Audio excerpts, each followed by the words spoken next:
Haleluya. Biblia inasema tusijisumbue kwa neno lolote, bali katika kila neno kwa kuomba. Nataka tuende tukamwombe Bwana kwa ajili ya uzao wa matumbo yetu. Tumwambie Baba, asante kwa ajili ya sadaka ya watoto, kwa ajili ya zawadi ya watoto ambao Bwana umetupa.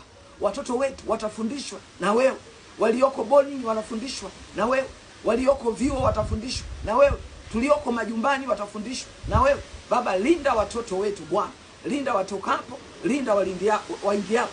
Tunasi mkono wako wenye neema Baba, uwatenge na marafiki wabaya. Mkono wako wenye neema Baba, uwafiche na fimbo ya udhalimu haitakaa juu ya watoto wetu katika jina la Yesu. Roho za ushoga tunazipiga kwa jina la Yesu.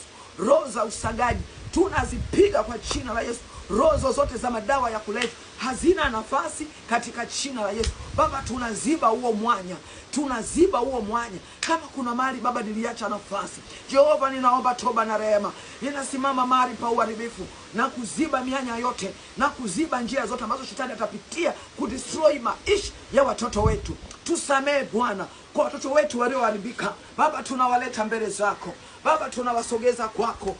Mungu mwenye rehema Baba, tunawatoa kwenye shimo la ulevi, tunawatoa kwenye shimo la uzinzi, tunawatoa kwenye madawa ya kulevya kwa jina la Yesu wa Nazareti aliye hai.